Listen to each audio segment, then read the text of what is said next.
Assalamualaikum warahmatullahi wabarakatuh. Halo sahabat-sahabat semuanya yang saya hormati, mahasiswa dan siswa-siswi yang saya cintai. Selamat datang kembali ke my channel Sukrija.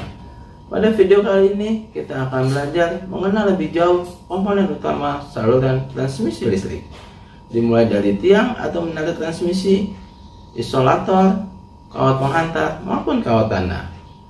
Oke teman-teman, yuk kita ikuti video pembahasannya. Jangan lupa ya, klik tombol di bawah ini, tombol subscribe teman-teman. Terima kasih. A few inches later.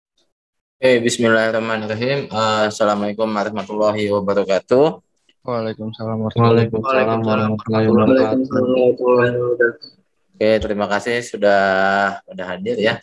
Nah, hari ini kita akan bahas di saluran transmisi ya. Nah, kita akan kenal dulu di saluran transmisi. Saya share dulu ya. Nah, ini kemarin ini sistem tenaga listrik ini ya dari pembangkit ya, PLTU, PLTG, PLTGU, PLTP, PLTA, PLTD dan yang lainnya.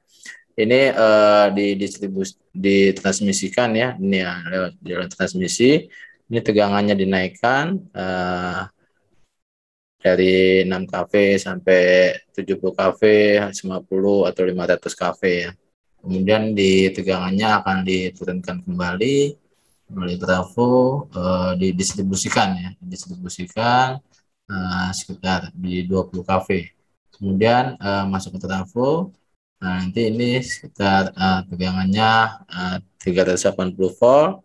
Nah, diambil satu fasnya masuk ke rumah 220 volt.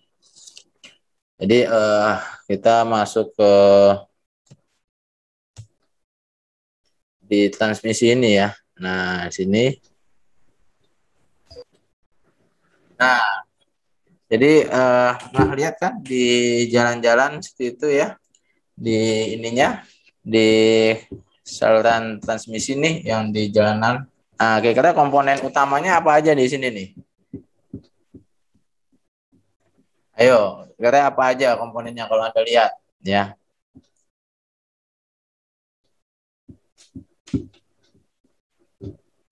Apa saja? Ini ada apa nih? Ini yang pasti apanya nih namanya nih? Sutet Pak, sutet. Iya, ya di sutet ya maksudnya emang di inian sutet ya. Nah ini biasanya ada apa aja nih di sini komponen utamanya nih? Yang pasti ada apa nih? Tiangnya ya, tiang atau menaranya. Habis itu apa lagi nih? Kira-kira? Kabel ya, bukannya kabel namanya apa? Kawat penghantar ya. Ya kalau kabel ada isolasinya, kalau kawat nggak ada isolasinya ya. Nah habis itu apa lagi? Trafo Pak, trafo. Ya, yang lihat di gambar sini aja dulu. Ini sini nih. Ini apa nih? Yang ini nih, kira-kira nih, sini nih. Ya. Nah, ini isolator nih, namanya isolator ya. Ya, jadi ada isolator, ada yang paling atas ini, ada kawat tanah ya. Nah, nanti kita lihat ya. Kita kenal ini sehingga nanti kalau di jalanan, oh ini setetnya nih, oh ini nih kira-kira komponennya, fungsinya seperti apa. Nah, jadi di transmisi ini di 3 fasa ya. Tadi kenapa dipakai saluran 3 fasa?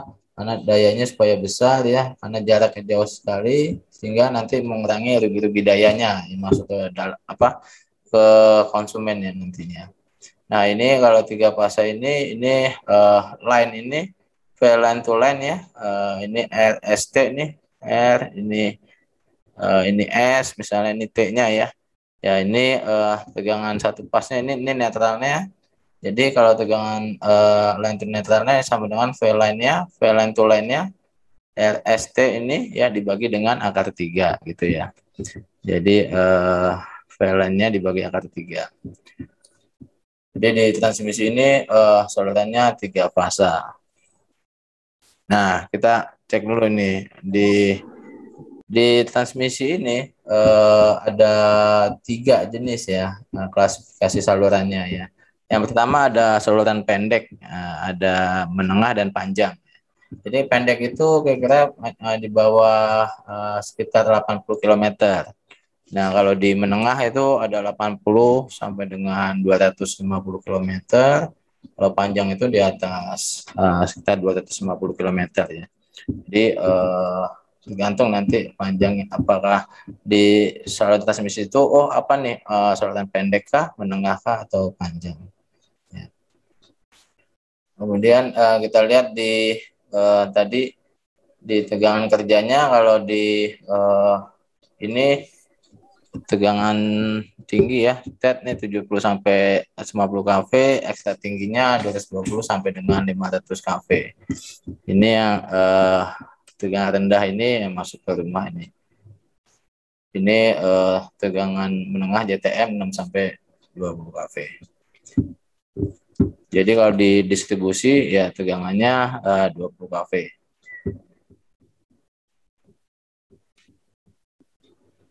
Nah, kalau Anda perhatikan di gambar ini bedanya apa ini ya?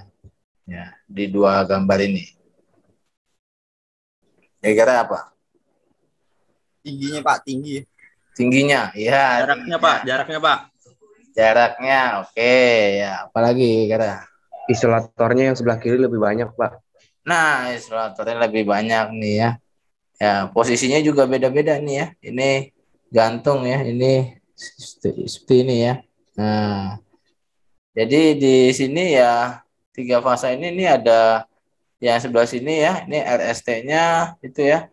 Ini jadi ada 2 ya, ada 2. Nah, ini kalau ini banyak nih, ini RST juga, nih RST ada 4 ininya masuk ya. Misalnya di sini ini kawat penghantarnya ya. Jadi beda-beda dia tipenya. Ya, kalau Anda perhatikan di sutet itu di jalanan akan berbeda bentuk-bentuk tiangnya. Nah, ini dia misalnya kita lihat ya. Ini menara transmisi atau tiang transmisi ya. Ini ada konduktor atau kawat penghantar ya. Ada isolator, ada kawat tanah ya. Nah, kawat tanah itu yang paling atas ya kawatnya. Kalau Anda lihat berarti itu yang paling atas itu namanya di kawat tanah. Kita lihat lagi di sini ini menara ya. Ini tower itu atau menara ini adalah konstruksi bangunan ya yang berfungsi untuk menyangga atau merentang kawat penghantar ya dengan ketinggian dan jarak yang cukup agar aman bagi manusia dan lingkungan sekitarnya ya. Jadi dipasang kawat, kenapa ditinggi, kenapa nggak pendek aja gitu kan? Nah ya supaya aman ya di manusia juga. Kemudian nih antara tower ya, tower itu tadi tiangnya dan kawat penghantar ya itu disekat oleh isolator namanya. Jadi bayangkan kalau misalnya ada kawat ya, ada kawat penghantar langsung dihubungkan ke tiang, kira-kira apa itu? Kalau langsung kawat dihubungkan ke tiang, nah kira-kira bagaimana? Kalau kita megang tiangnya gimana? Aman nggak? Setrum. Nah, kesetrum ya. Iya, karena ya tiang itu kan mengantarkan listrik ya, konduktor yang baik dia. Jadi ya akan pasti kesetrum nantinya. Nah, makanya bagaimana menghubungkannya antara tiang ke tiang itu kawat penghantarnya itu. Nah, itu yang satu dipasang di isolator gitu ya. Satunya lagi baru ke tiang. Sehingga tadi tiangnya juga tidak jadi aman ya, kita megang juga aman ya. Nah, itu ada salah satunya itu di isolator ya fungsinya. Nah, ini dia nih. Nah, ini ada di transmisi itu menaranya nih ada namanya saluran tunggal ya. Ya, jadi ada saluran tunggal, ada saluran ganda ya. Yang tadi yang bentuk-bentuknya tadi. Nah, ini tunggal nih ya. Ini 3 fasa langsung ya. Nah, ini ada saluran ganda ya, ada 2 nih ya yang disalurkan ya. Ada 2. Jadi ini yang tunggal, ini yang ganda ya. Jadi bentuknya nih tipe-tipenya. Oh, kalau ada tiang gitu ya. Oh, ada kiri kanan. Wah, ini ganda ini nih salurannya gitu ya. Kalau hanya satu saja, wah, ini saluran tunggal di transmisinya. Gitu. Nah ini tadi ini isolatornya ya. Jadi isolator satu dihubungkan ke tiang ya. Satunya lagi ini dihubungkan ke kawatnya, ke kawat penghantarnya ya. Nah ini juga sama ya. Jadi megang tiang ini kita aman gitu ya. Nah ini tower ya, jenis-jenis tower ini bentuk konstruksinya ya.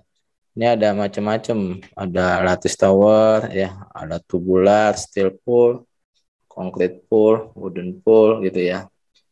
Nah ini contohnya ini lattice tower, ini steel, nah, steel pool ini bentuknya ya. Jadi menara itu tiangnya macam-macam juga bentuknya, tergantung dari beban misalnya dari kawat penghantar juga itu akan pengaruh. Nah, konstruktor merupakan jenis konstruksi suteti yang paling banyak digunakan di jaringan PLN ya karena mudah dirakit, terutama untuk pemasangan di daerah pegunungan dan jauh dari jalan raya. Ya, memang kita banyak temui ya kalau di sutet ini ya pasti di ini ya di pegunungan itu jauh pokoknya di jalan rayanya pastinya. Ya, namun demikian perlu pengawasan dan insentif karena besi-besinya rawan terhadap pencurian. Wah, ini mahal juga kalau dijual ini ya. Ya, bahaya ya. Ya. Jadi harus ada pengawasan juga. Nah, tower juga harus kuat terhadap beban yang bekerja padanya. Jadi ada gaya berat tower dan kawat penghantar ya. Ini gaya tekannya. Jadi kan di kawat penghantar itu ya ada beratnya juga ya. Nah, beratnya. Jadi berat di kawat penghantar juga harus seimbang juga sama di posisi di towernya juga. Kemudian juga misalnya tadi pemasangan gaya tarik akibat rentangan kawat ya. Nah, jadi kawatnya pasti ditarik gitu ya. Nah, jadi memang harus kuat dia towernya. Gaya angin akibat terpahan angin pada kawat maupun badan tower. Ya. Ya, jadi kalau misalnya tadi di kawat tadi ya, kayak misalnya gaya tarik ya. Kalau misalnya kenapa harus ditarik itu ya? Kan pernah nggak ngeliat di antara kawat tiang-tiang itu kan kawat penghantarnya ada lengkungan ya, benar nggak? Bener Pak, bener. Nah, kenapa nggak dia lurus aja misalnya? Atau kenapa nggak lurus aja? Kenceng gitu loh masangnya. Kenapa? Karena kalau siang dia panas terus ketarik gitu Pak. Nah, bisa putus ya. Bahaya ya. Nah, kenapa nggak langsung aja banyak-banyak aja tuh agak dikebawahin gitu panjang gitu lengkungannya. Ya, kenapa itu? Nggak lengkungannya ke bawah aja. Boleh nggak?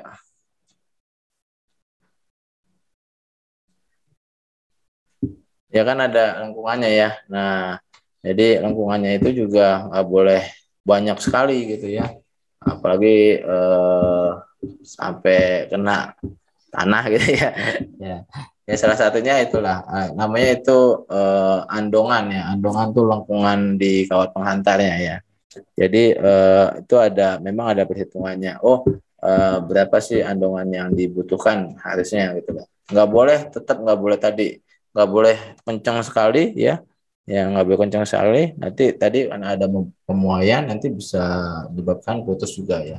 Nggak boleh juga jaraknya lengkungannya besar sekali juga nggak boleh. Ya, salah satunya tadi buat efisiensi di kawat penghantarnya dan juga kalau misalnya jauh sekali misalnya itu ya bisa pengamanan juga bisa ya. Jadi ya ada perhitungannya nantinya. Oke, di sini menurut fungsinya ya tower dibagi atas 7 macam. Ini ada dead end tower ya. Ini tiang akhir yang berlokasi di dekat gardu induk ya. Ini tower ini hampir sepenuhnya menanggung gaya tariknya. Jadi di gardu induk ya namanya itu ada dead end tower ya. Ya dia menanggung gaya tarik. Jadi bedanya nanti pemasangan di isolatornya ya. Kalau dia di horizontal dia menanggung bukan gaya tariknya ya beratnya. Jadi Nah, kita lihat lagi, ini ada section tower ya. Nah, section tower ini tiang penyekat antara sejumlah tower penyangga dengan sejumlah tower penyangga lainnya. Ya, ini karena alasan kemudian saat pembangunan umumnya mempunyai sudut belokan yang kecil ya. Namanya ada section, ada suspension tower.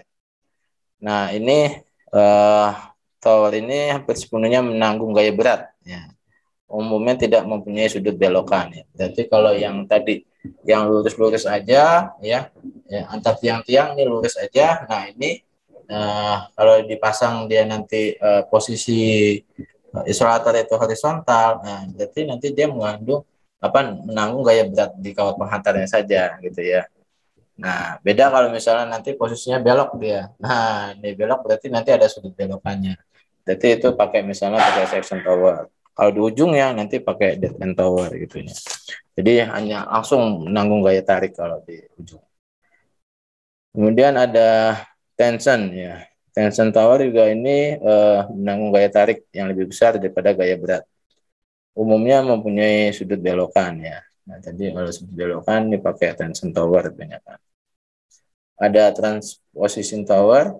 Nah, ini tension yang digunakan sebagai tempat melakukan perubahan posisi kawat fasa guna memperbaiki impedansi transmisi.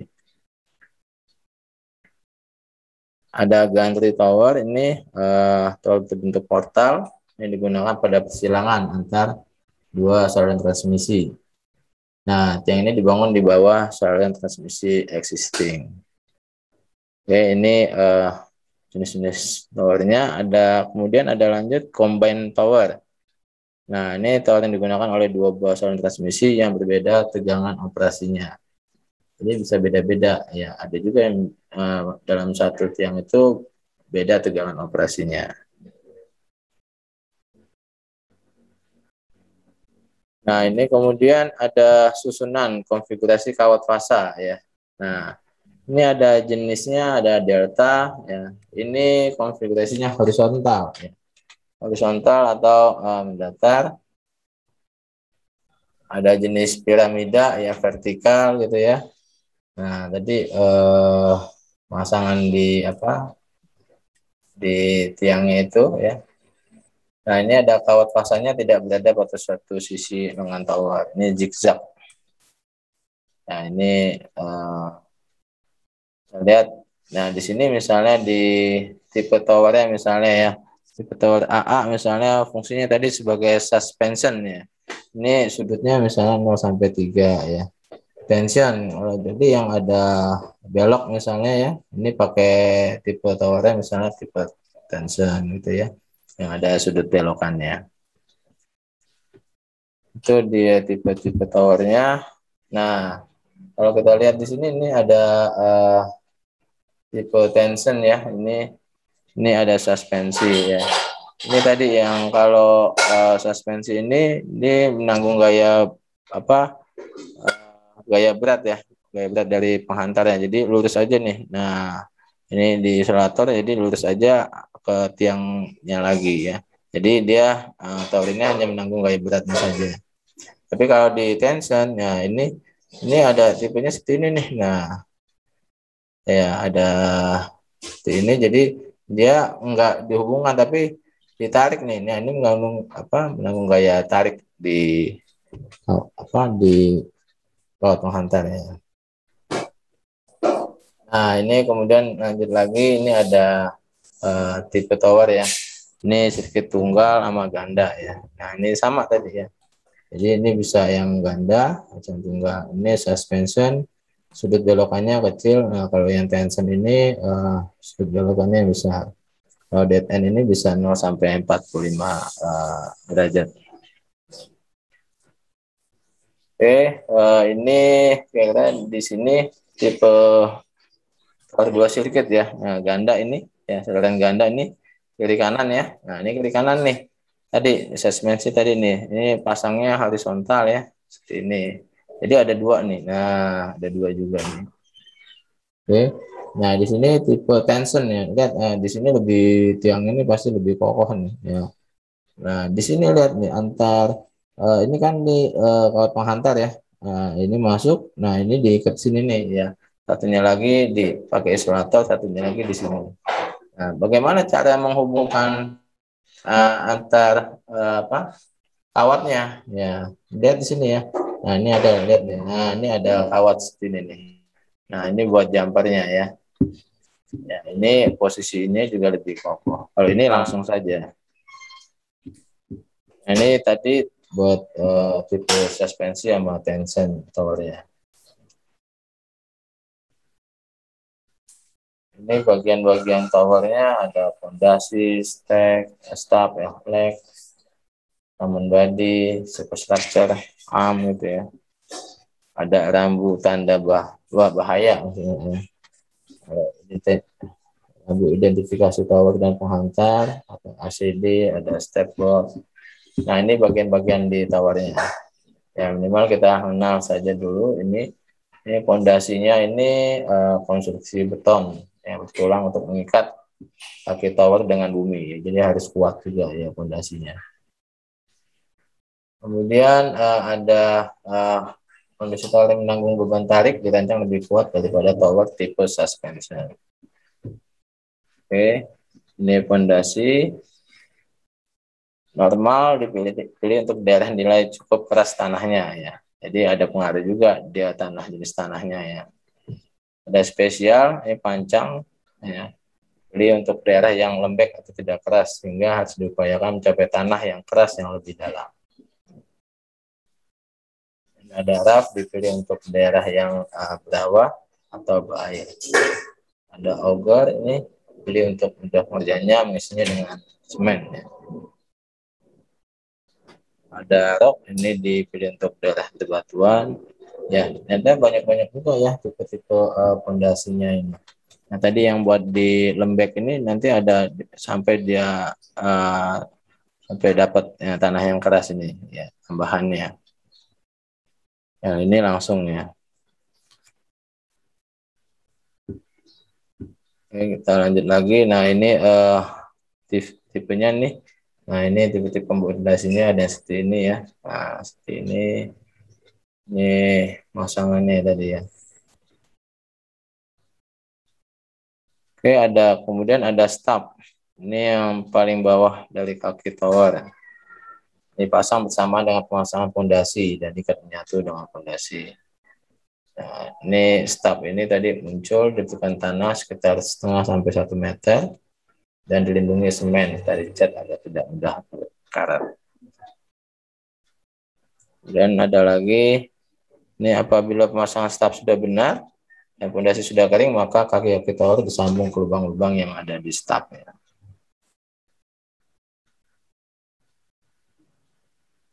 Oke, ini pemasangan stubnya, dia juga harus memenuhi kriteria ini. Jarak antar stub harus benar, sudut kemiringannya juga, level titik hubung stub dengan kaki tower tidak boleh beda 2 mili. Ya. Kemudian ada kaki ya, leg ya. Ini kaki tower terhubung antara stub dan body tower. Ini pada tanah, ini tidak perlu penambahan lagi atau pengurangan tinggi leg. Sedangkan body tetap sama tinggi permukaannya. Jadi kalau tanah yang tidak rata ya. Ini pengurangan leg ditandai dengan min 1, min 2, min 3. Kalau penambahannya ya plusnya ya. Nah, ini tadi penambahan legnya ya. Ini stub extensionnya. Nah, ini kakinya ya. Sehingga dia nanti harus permukaannya jadi rata dia. Ada common body ya. Ini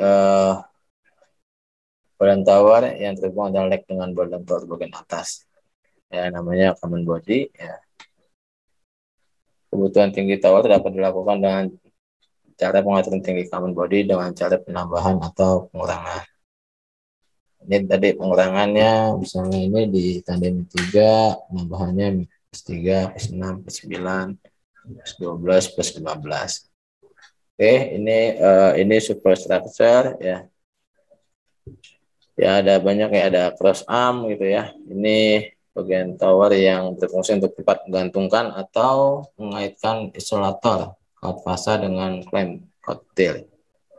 Ya, di sini pada umumnya cross arm berbentuk segitiga. Ya, kecuali tower jenis tension yang punya sudut belokan besar dan bentuk segi empat.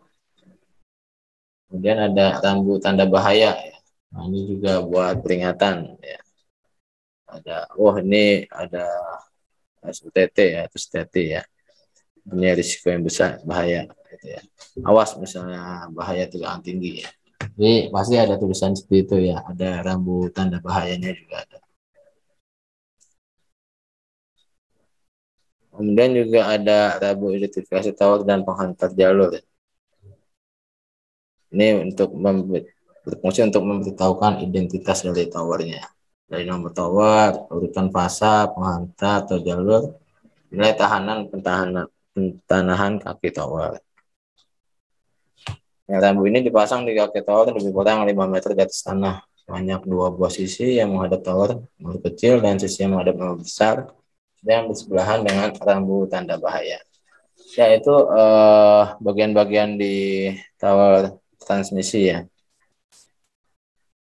Ada satu lagi, ini ada anti climbing ACD ya. Nah ini jadi ada ini fungsi untuk penghalang panjat, untuk menghalangi orang yang tidak berkepentingan untuk naik tower. Tapi tetap aja ada juga yang pernah nggak ada yang naik gitu ya.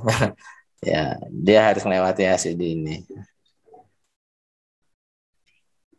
Ya, ACD dibuat runcing jarak 10 cm ya dengan yang lainnya dan dipasang di setiap kaki tower di bawah rambu tanda bahaya. Kemudian ada namanya step board. Ya. Ini board yang dipasang di atas ACD sepanjang badan tower hingga superstructure dan arm cocktail. Ini berfungsi untuk pijakan petugas sewaktu naik maupun turun dari towernya. Ini rambu tanda bahayanya. Ini gambarnya hilang deh. Oke, itu kira-kira buat di towernya ya.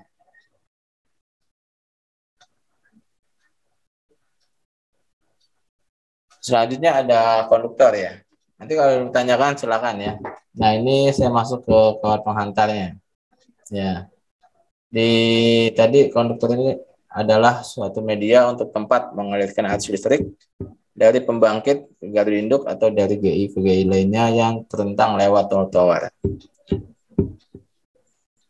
Nah, konduktor pada tower tension ini dipegang oleh tension clamp, sedangkan pada tower suspension ini dipegang oleh suspension clamp. Di belakang clamp tersebut dipasang rencengan isolator yang terhubung ke tower.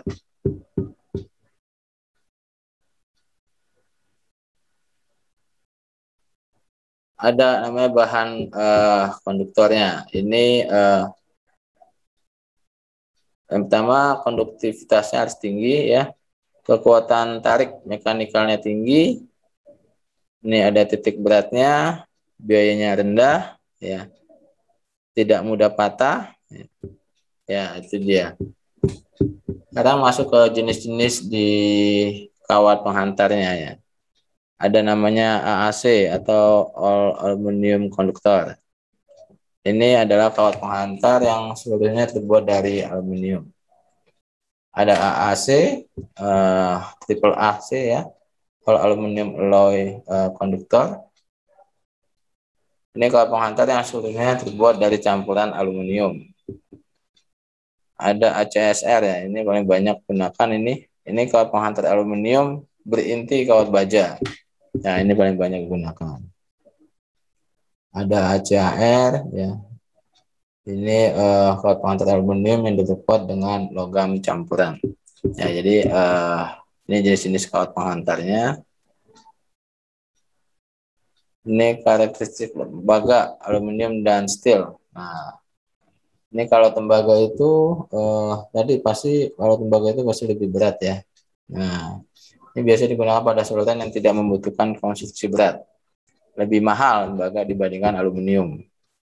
Berat tembaga sekitar 3 kali berat aluminium. titik lelehnya juga lebih besar daripada 1000 derajat Celcius ya. Nah, kalau aluminium ya pasti tadi lebih murah dibandingkan tembaga, lebih ringan dibanding lebih ringan ya, ini dibanding tembaga ya. Ini titik lelehnya sekitar 700 derajat Celcius. Nah, kalau ini steel ya berat, ini lebih kaku ya, titik lelehnya juga lebih tinggi. Nah, ini dia perbandingan antara tembaga, aluminium, dan steel. Nah, ini kalau dilihat konduktor ACSR-nya ini, ya, dia tengah-tengahnya ini berhenti kawat baja ya. Jadi ini ada, ini kawatnya nih, kalau dipotong dibelah lagi nih ada 3 ya, sampai 4. Nah, ini dia nih.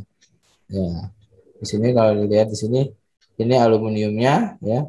Nah, ini inti kawat bajanya di sini steelnya ya. Ya, jadi seperti itu.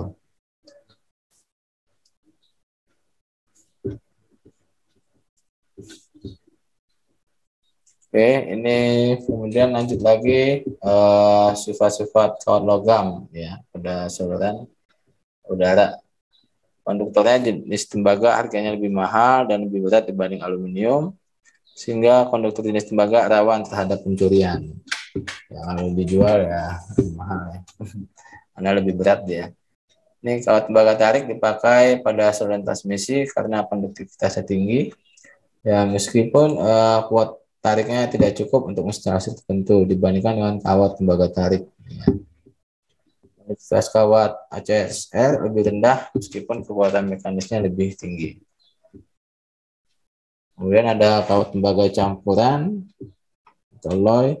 Ini konduktivitasnya lebih rendah dari kawat tembaga tarik, tapi meski mempunyai kekuatan tarik yang lebih tinggi.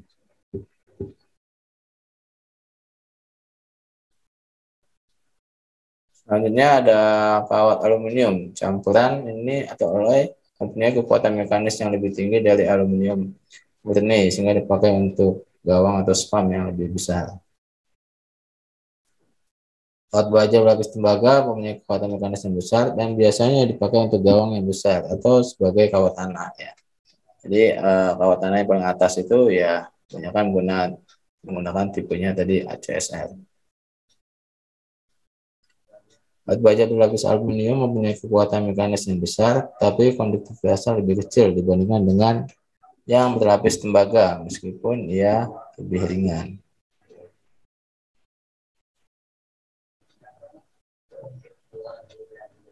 Nah, ini kemudian ada urutan fasanya ya. Nah, pada sistem seputar, ini keluaran dari generator mempunyai 3 fasa. Setiap fasanya mempunyai sudut pergeseran fasa 120 derajat. Daripada SUTT dikenal fasa RST, yang urutan fasanya selalu R di atas, ya, S di tengah, dan T di bawah. Namun pada SUTT urutan fasa tidak selalu berurutan karena selain panjang, karakter SUTT banyak dipengaruhi oleh faktor kapasitansi dari bumi maupun konfigurasi yang tidak selalu vertikal. Hanya guna keseimbangan impedansi penyalurannya, maka setiap 100 km ini dilakukan transposisi letak kawat pasanya ya. Jadi ada dilakukan transposisi.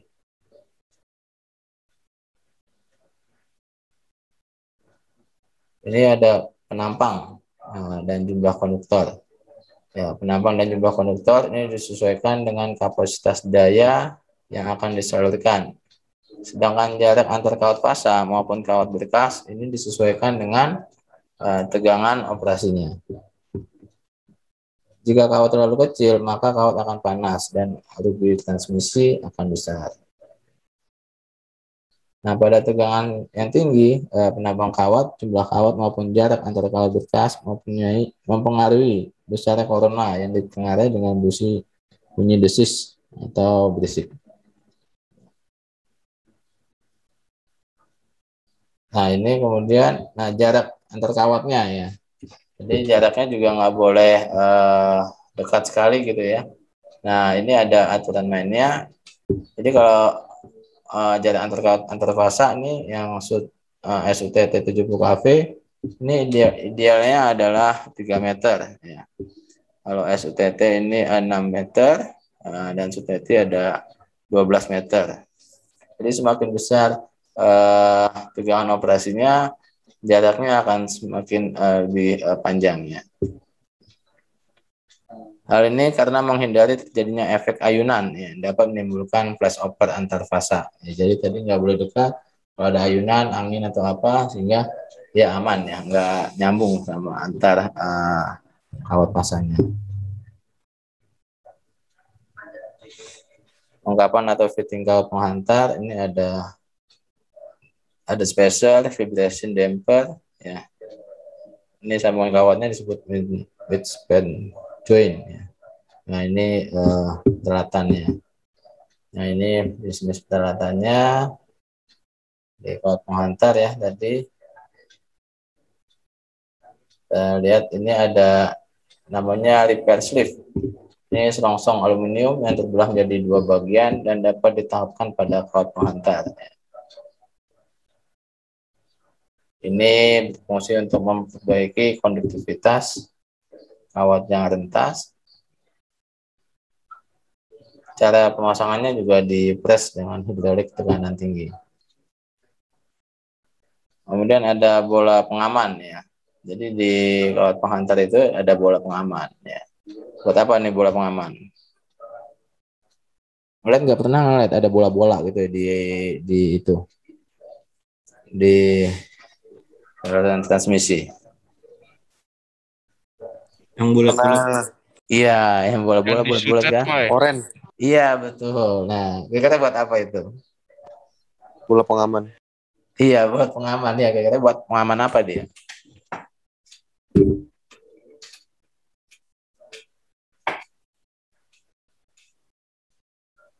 Pengaman apa? Ya. Nah, ini pengaman ini lampu peringatan ya terhadap lalu lintas udara, khususnya untuk memberi tanda kepada pilot ya. Yang bahwa ada kawat transmisi di bawahnya. Jadi bola-bola itu ya tadi salah satu fungsinya. Ada juga yang lampu ya, yang kelap-kelip tuh. Nah, ini bola pengaman juga dipasang pada ground wire pada setiap jarak 50 meter hingga 70 meter di sekitar lapangan atau bandar udara.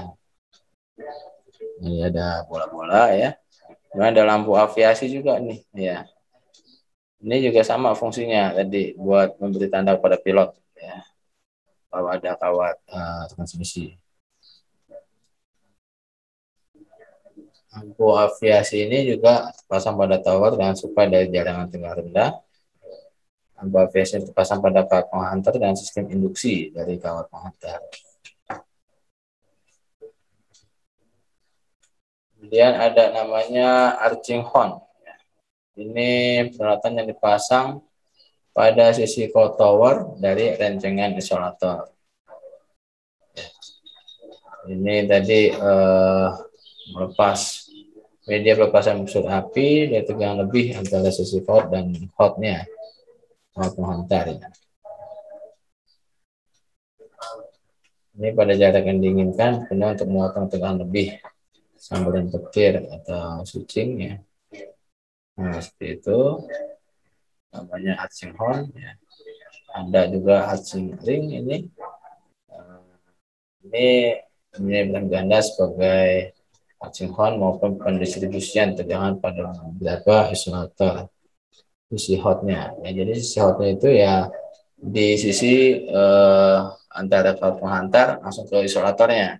Nah, kalau sisi yang ininya, yang kawatnya itu setelah di isolator langsung ke tiangnya.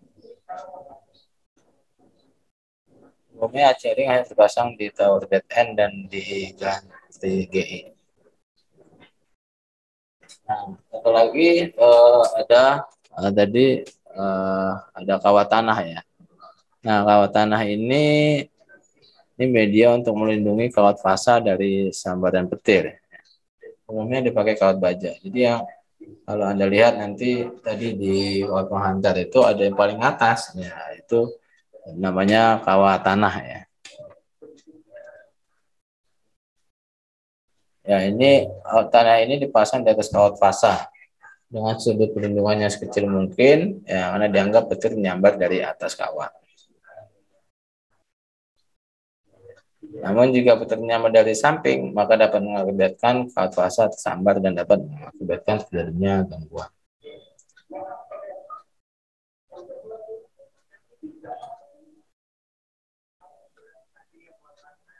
Nah, kawat pada tower tension ini dipegang oleh tension clamp, ya.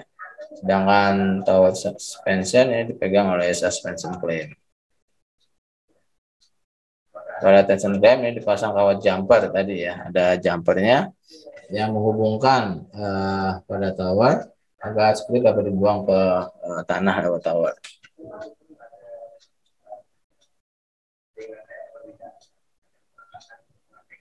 Untuk keperluan perbaikan mutu pentanahan, maka dari kawat jumper ini ditambahkan kawat lagi menuju ke tanah yang kemudian dihubungkan dengan kawat pentanahan.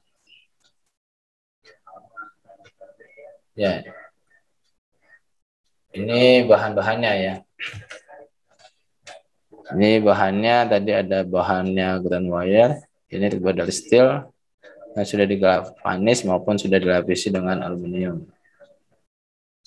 Kalau pada suteti, dibangun pada mulai tahun 1990 itu di dalam ground wire ini jadi bisa difungsikan sebagai fiber optik, ya, untuk keperluan telemetri, teleproteksi maupun telekomunikasi, ya, atau OPGW, optik ground wire. Ya, jadi fungsinya jadi double jadinya, ya.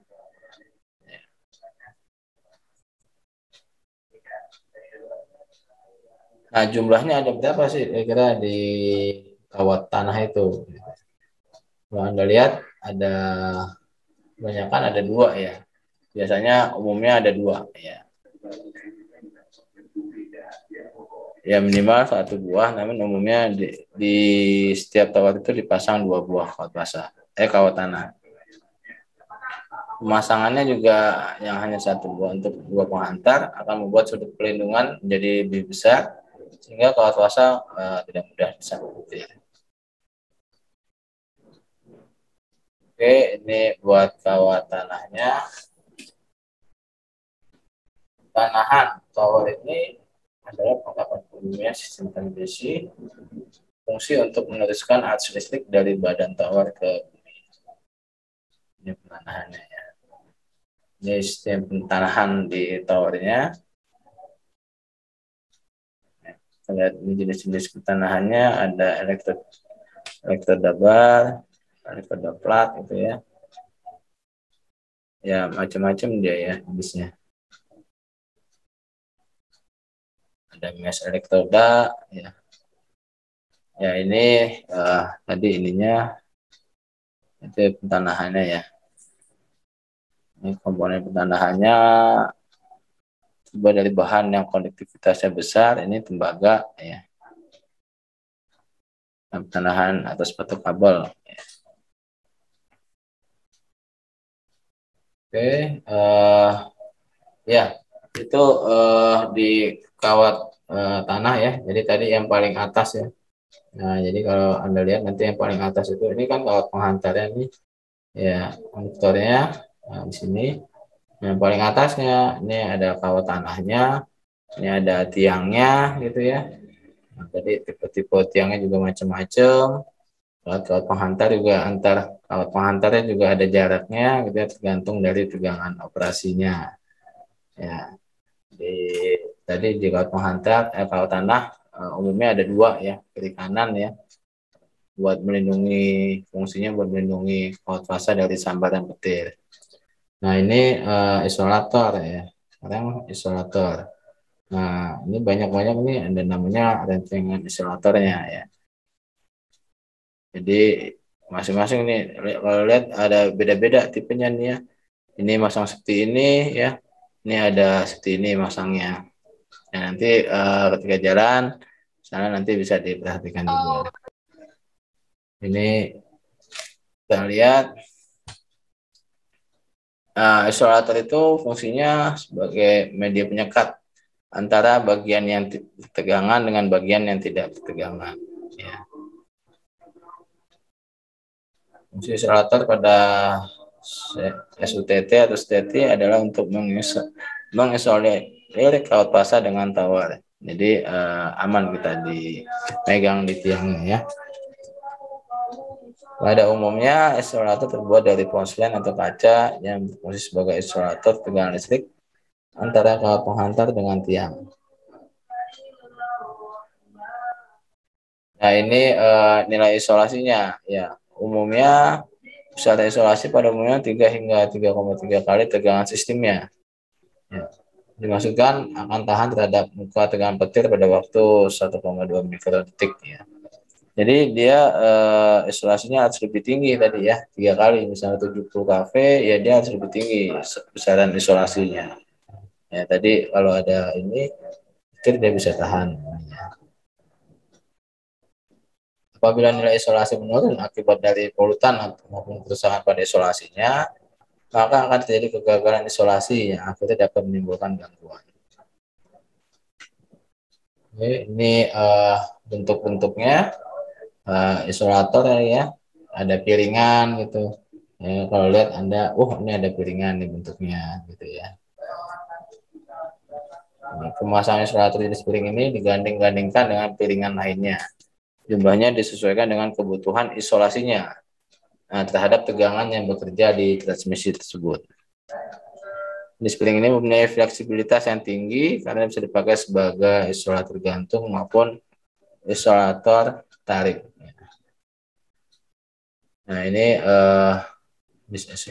ini jenis tadi isolator masak ini ya, yang piringannya ya. Ini bentuknya. Ada juga bentuknya itu yang long rod ya. Ini isolator yang berbentuk batang panjang. Di kedua ujungnya dipasang sarana penghubung yang terbuat dari logam. Ya. Sirip-sirip isolator dari di antara kedua ujung isolator tersebut. Isolator jenis ini dipakai sebagai isolator gantung. Ada pin isolator, ada pos isolator. Ya. Nah, ini kalau kita lihat ya, ini pos isolator ya. Ini banyak rencengan isolatornya tadi tergantung dari tegangan operasi dari saluran transmisinya. Ini bahannya ada keramik, ada gelas, kaca, sambung isolator itu pada batang pasak ya, bangunnya terbuat dari logam digalvanis. Nah, ini menurut bahannya isolator. Menurut bentuk pasangannya ya, ini bentuk pasangannya. Jadi kalau dilihat sih maksudnya ada yang tadi bentuk I ya, ada bentuk V ya, ada horizontal ya, ada single string, ada double gitu ya. Nah, macam-macam nanti tadi kalau dilihat nanti Anda bisa lihat berbeda-beda bentuk masangnya ya di isolatornya. Ada quadruple full. Pada daerah yang rawan lingkungan maupun kemampuan mekanik yang belum mencukupi, ya harus dilakukan penguatan rencangan isolator. Sebagai contoh dibuat double string. Nah ini kalau kita lihat ya, ini rencangan di isolatornya nih. Ini tipe towernya tipe suspensi ya.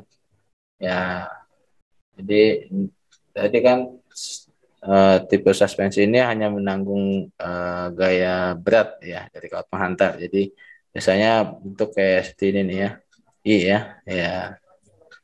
Kemudian kalau Anda lihat lagi ini ada tipe V ya. Nah, seperti ini. Ya, ini isolator nih, rancangan isolator nih. Ini juga gitu.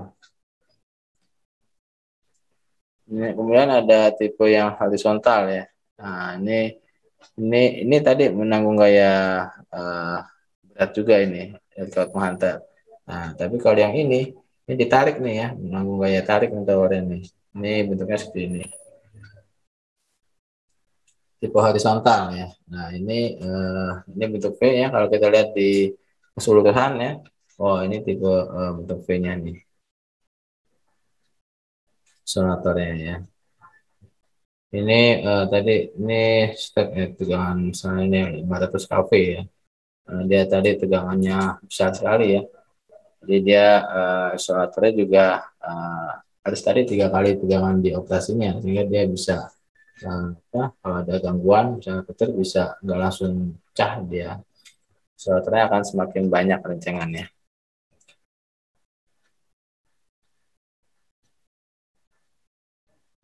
Ini spesifikasinya ya, ini ya.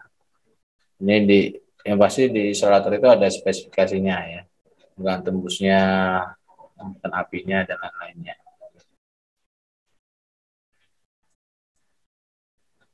Karakteristik listrik isolatornya. Ini bahan isolator diapit oleh logam yang merupakan kapasitor. Kapasitansinya diperbesar oleh polutan maupun kelembapan udara di permukaan. Ini bagian ujung saluran mengalami tegangan permukaan yang paling tinggi sehingga dibutuhkan namanya arcing horn untuk membagi tegangan tersebut lebih merata ke beberapa piring isolator lainnya.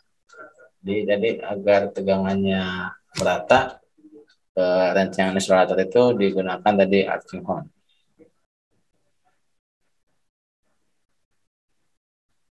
Karakteristik mekanik ya.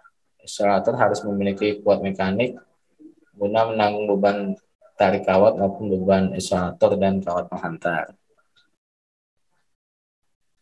Jadi umumnya mempunyai safety factor. Ini perlengkapan fitting isolatornya ya. Ada macam-macam nih. Ini berfungsi untuk menghubungkan rencengan isolator ya dengan arm tower maupun kawat penghantar. Ya, ada namanya ada bolt sack ya. Ya, ini dia. Bahan yang terbuat dari baja digalvanis dan mempunyai kuat mekanik sesuai beban yang ditanggungnya. Ada tension clamp. Ini alat untuk memegang ujung kawat penghantar yang berfungsi untuk menahan tarikan kawat di tower tension. Nah, pemasangan tension clamp ini harus benar-benar sempurna agar kawat penghantar tidak terlepas. Nah, sisi lain dari tension clamp ini dihubungkan dengan perlengkapan isolator agar tidak terjadi pemanasan yang akhirnya dapat memutuskan hubungan kawat jumper. Nah, jadi bahaya juga kalau dia nggak bagus ya isolatornya, ya bisa putus tuh kawat jumper antara tiang ke tiangnya ya. Pada tower tension dibutuhkan kawat penghubung antara kedua kawat penghantar. Di kedua sisi press arm, ya kawat ini disebut jumper. Nah ini dia kalau kita lihat, ini dia tension clamp-nya ya. Ini clamp-nya, jadi tadi clamp itu tadi menanggung gaya tarik ya. Jadi ini jumpernya nih. Nah ini tadi yang arcing horn-nya. Ya. Arcing horn-nya ini tadi buat membagi tegangan lebih merata ke rencengan isolatornya. Ya, ini kawat jumper buat hubungkan antara kawat yang satu dengan kawat yang lainnya.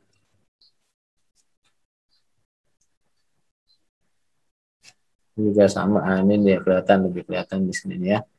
Nah, ini nih hubungannya jumper ini. Ini isolatornya, ini rencangan isolatornya. Ini tipenya horizontal, ini tipenya V.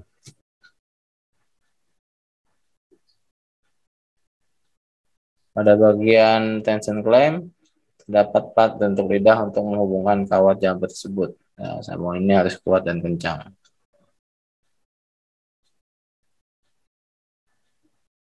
Kemudian ada namanya suspension clamp. Ya, ini alat yang dipasangkan pada kawat penghantar perlengkapan isolator gantung. Berfungsi untuk memegang kawat penghantar pada tower suspension. Kawat penghantar sebelum dipasang suspension clamp ini pada sebelah PC almond rod agar berfungsi kelelahan bahan pada kawat akibat adanya vibrasi atau getaran pada kawat penghantar. Oke, di sini kita lihat, belum ada tadi. Ada namanya compression joint. Ini material untuk menyambungkan kawat penghantar ya, cara penyambungannya dengan alat press tekanan tinggi. Ini namanya compression joint ya. Ada selang-selang steel, nyambung steel bagian dalam penghantar CSR, dan juga selang-selang aluminium.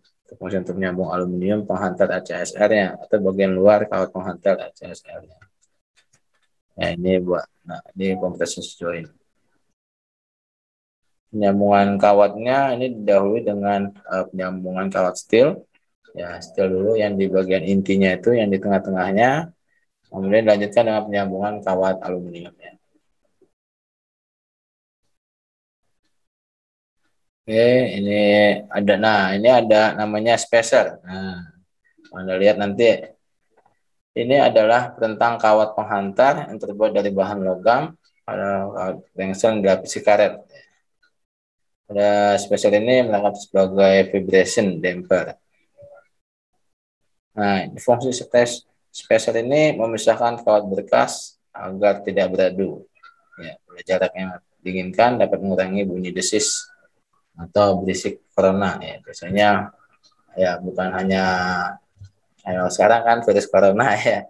Ya, karena di saluran transmisi juga ada namanya corona juga ada. Ya.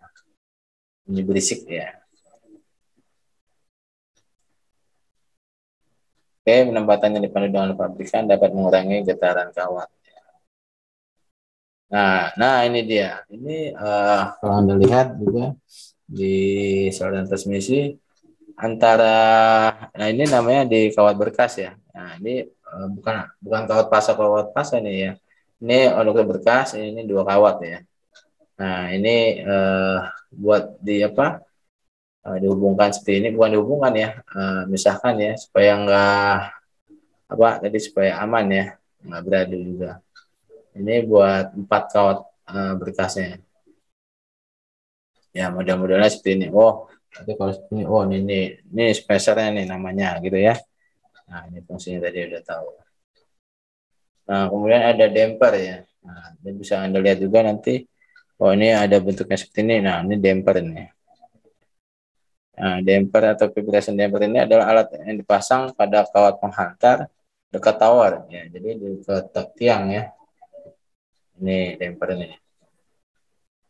Ini berfungsi untuk meredam getaran agar kawat tidak mengalami kelelahan bahan. Ya, ini modelnya.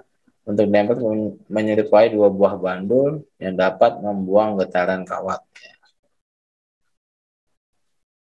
Oke, apalagi nih? Ada namanya root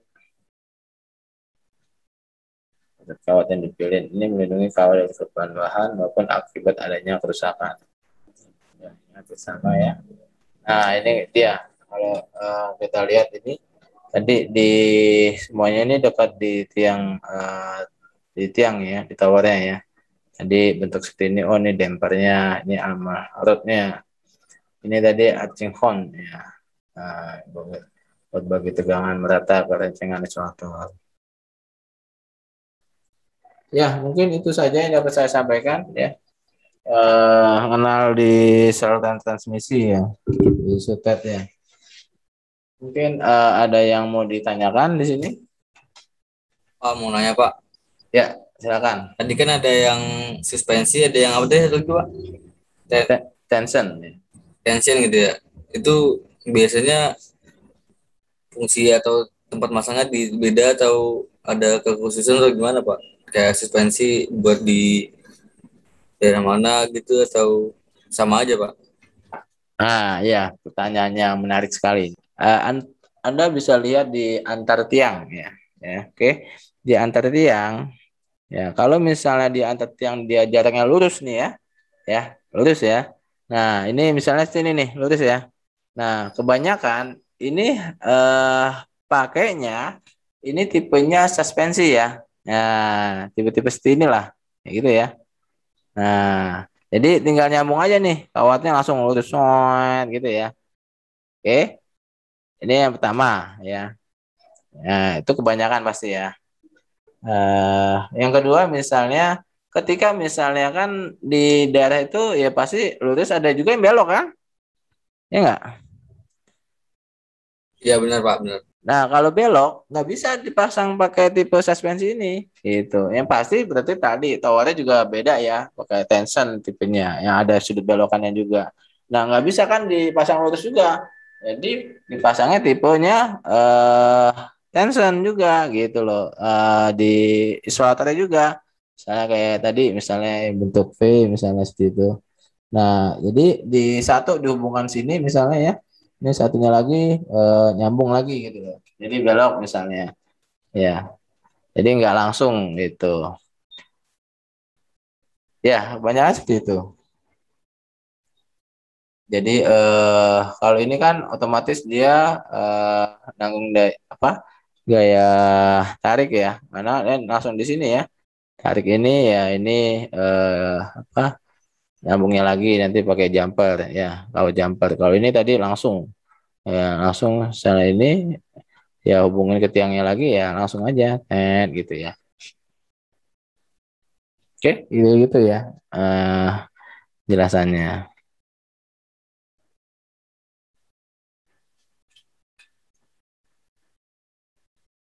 Nanti pemasangan di isolator juga ya, tadi mempengaruhi apa tegangan operasinya gitu ya. Tegangan operasinya. Jadi semakin besar tegangan operasinya berarti butuh rencangan isolatornya pasti akan lebih besar juga. Karena kan tadi persyaratannya ya 3 kali lebih besar daripada tegangan operasi saluran transmisinya. Jadi buat salah satunya buat nahan dia kalau ada petir, hingga juga isolatornya juga nggak akan pecah gitu ya. Kalau tipenya V kan otomatis dia akan lebih banyak ya, isolatornya ya. Ini kan misalnya rencangannya satu, ini misalnya dua, atau nanti bentuknya ada yang V gitu ya.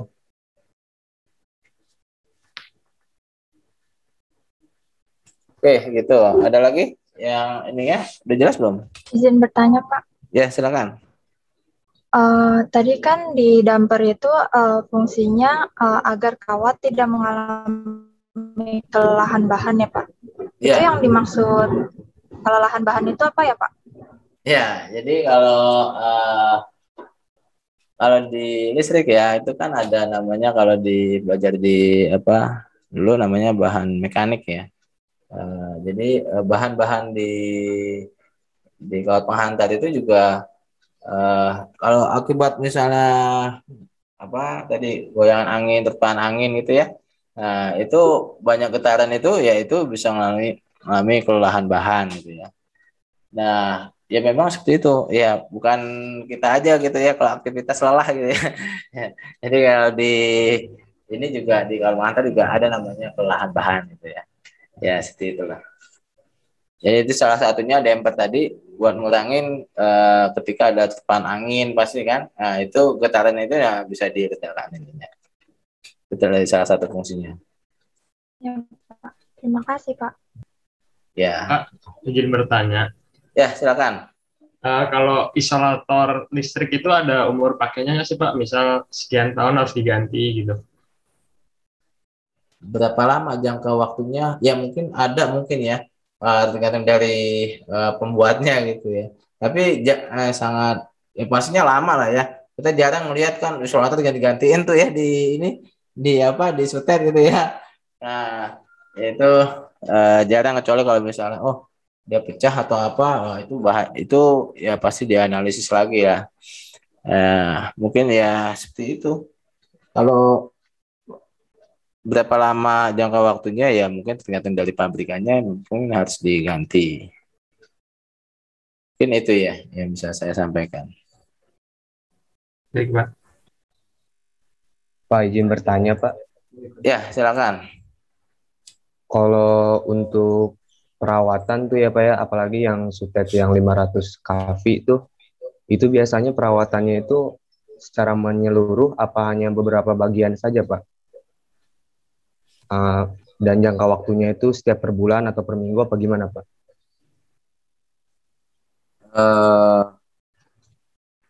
Ya kalau di perawatan ya pastinya pasti ada lah ya, ada perawatannya pasti ada.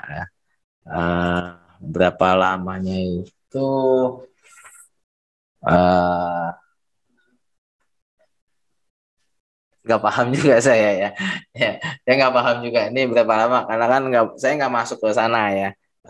Ke PLN-nya ya ininya seperti apa dia perawatannya sampai apa harusnya sih ada ya ada perawatannya minimal fungsi semuanya berjalan dengan baik ya pastinya gitu. Oke, ada lagi mau ditanyakan? Pak, izin nanya. Iya. Itu kan tadi tension ada yang bentuk V sama yang lempeng lurus aja tuh. Itu bentuknya dibeda-bedain ada tujuannya nggak, Pak? Oh iya pasti ya pastinya ya. Yang pertama gini, jadi di isolator tadi ya, kan isolator ini kan banyak ya. Nah banyak nih, ini eh, isolator satu gitu ya. Jadi ada tambahan rencengan isolator gitu ya.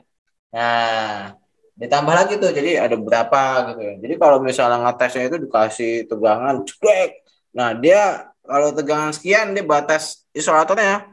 Kalau pengujian di lab sebelum di ini kan pasti dilihat tegangan tembusnya berapa dia, pecah nggak dia tuh isolatornya, mampu nggak gitu loh ya. Oh dengan tegangan operasinya sekian, oh berapa, nanti pasti ada perhitungannya, oh berapa sih range yang isolator yang dihasilkan yang diperlukan gitu ya. Sehingga kalau kasih tegangan sekian misalnya anggaplah 500 kP jeglek, dia nggak pecah gitu ya, kuat dia mampu nahannya gitu ya. Nah, itu ada ininya juga. Jadi atau berapa ininya sehingga dia tahan tadi. Kalau misalnya hanya 3, oh cukup pecah dia bisa gitu ya. Oh tambahan lagi semakin banyak rencang isolator kan akan semakin apa bertambah nilai isolasinya. Ya. Nah bentuknya juga sama ya. Bentuknya juga macam-macam tadi ya. Tadi kalau bentuk V tadi ya. Nah ini mungkin ada pasti tegangannya akan lebih besar ya. Nah yang pastinya kalau misalnya eh, dibentuk kayak misalnya kayak gini ya. Ini karena dia langsung saja ya. Ya dia nggak butuh yang belokan ya, posisinya nggak belok gitu ya. Nah bisa lurus aja ya itu bisa pakai yang I. Tapi kalau misalnya belok dipasang I juga nggak bisa gitu. Jadi memang harus misalnya dipasang tipe tensionnya seperti ini misalnya ya. Nah, seperti itu ininya apa jawabannya seperti itu. Pak, mau nanya, Pak. Ya. Yang bola pengaman tadi, dia isolator atau spacer Mas, Pak? Bola pengaman. Bola pengaman kenapa? Dia spacer atau cuma buat tanda biar pesawat ngeliat doang? Iya, sebagai tanda aja ya. Sebagai tanda aja bahwa apa ada tanda ke pilot bahwa di bawah itu ada pesawat ya ada apa saluran transmisi gitu ya. Itu saja sih, nggak ada yang lain ya, yang bola-bola. Oke, terima kasih, Pak. Iya, ada yang lain?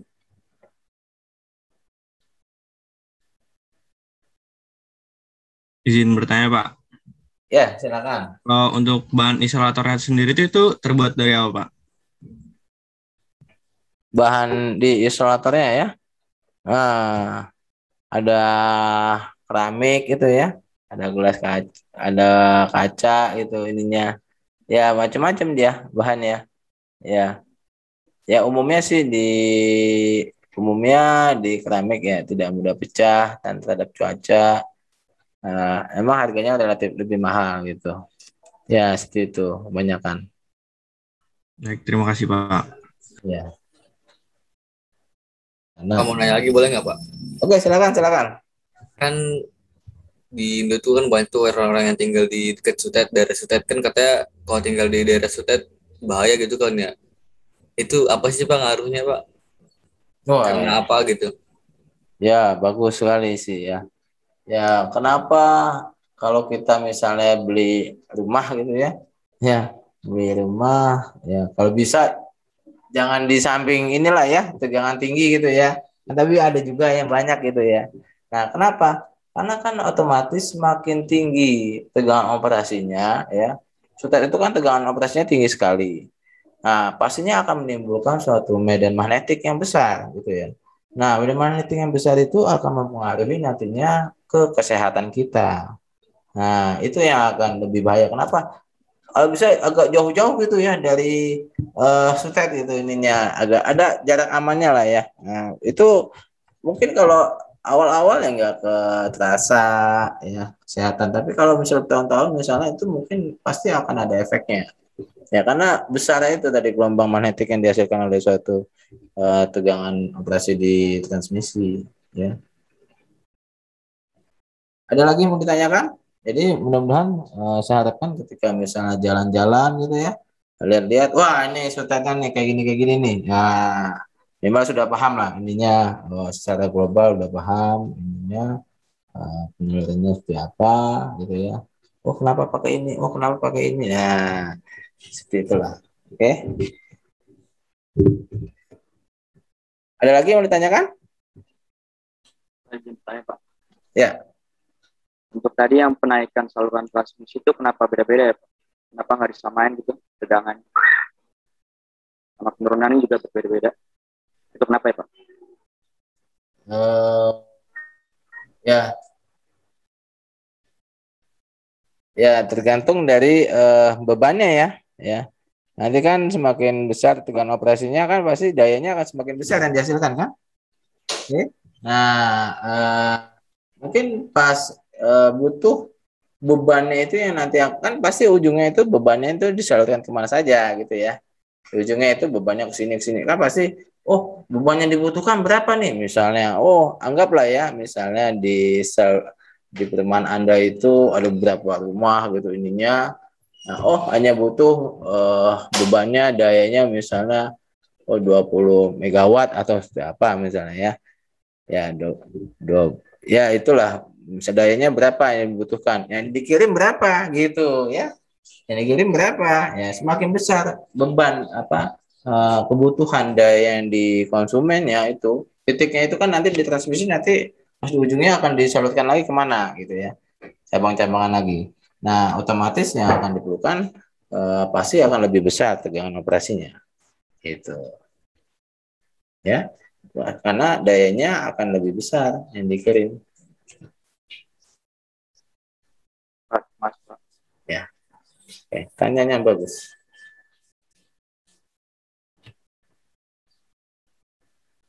Oke, ada lagi?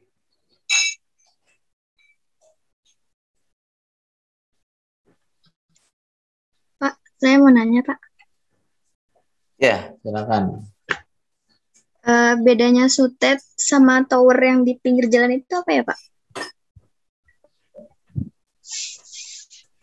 Yang di pinggir jalan tol maksudnya. Yang di mana di pinggir jalan mana? Tower. Oh ya, tower ya. Sama gitu ya. Ya. Pokoknya ya sama lah ya. Ya kalau misalnya kalau Anda lihat ya yang model-model tower-towernya misalnya yang seperti ini nih ya bentuk-bentuknya modelnya seperti ini gitu ya. Ya ini pasti sutet ininya gitu ya. Saluran udara tegangan tinggi ya. Ya kalau dia distribusi kan dia beda ya. Yang pasti dilihat ini kawat penghantarnya ya. Kawat penghantar itu bukannya ini dia bukannya kabel ya, langsung kawat ya. Itu yang pertama gitu ya. Karena tinggi sekali ya, dia nggak ada isolasinya di kawat penghantarnya ya. Hanya kawat bukannya kabel. Biasanya kalau yang di tiang-tiang yang di antar di perumahan atau mana, kalau lihat dia ada isolasinya, ya itu ya distribusi lah, itu bedanya seperti itulah. Tiangnya juga beda-beda pastinya ya. Tiangnya pasti beda-beda. Kalau yang di transmisi itu tiangnya gede-gede biasanya ya. Ya, biasanya gede-gede. Ya, tinggi ininya. Sama aja ya. Itu sih bedanya. Oh, mana sih di saluran, kalau Anda bisa lihat nanti Anda bisa berbandingin, oh ini loh saluran udara tegangan tingginya gitu ya sama distribusinya yang rendahnya bisa tahu ada. Nah, jadi kalau Anda misalnya tadi megang antar kawatnya juga nggak masalah ya. Kalau ada gelantungan di satu kawat fasa juga nggak masalah itu. Kan ada 3 ya misalnya ya. Di transmisi itu RST tadi ya. Pegang satu juga nggak masalah Anda ya. Nggak akan kena strum ya. Kalau misalnya sama kayak burung itu hanya satu kaki ya nggak masalah kan. Tapi kalau capek megang satunya lagi ya sudah wassalam ya. Ya, wassalam ya. Kalau Anda megang kena sama tanahnya ya pasti wassalam juga. Oke, ada lagi yang mau ditanyakan? Oke, kalau nggak ada lagi, ya kita tutup saja. Teman hari ini baca alhamdulillah amin. Assalamualaikum warahmatullahi wabarakatuh. Waalaikumsalam warahmatullahi wabarakatuh. Terima kasih ya. Terima kasih, Pak. Sama. Terima kasih, Pak. Terima kasih, Pak. Terima kasih, Pak. Sama-sama, Pak. Mari. Ya, tutup ya.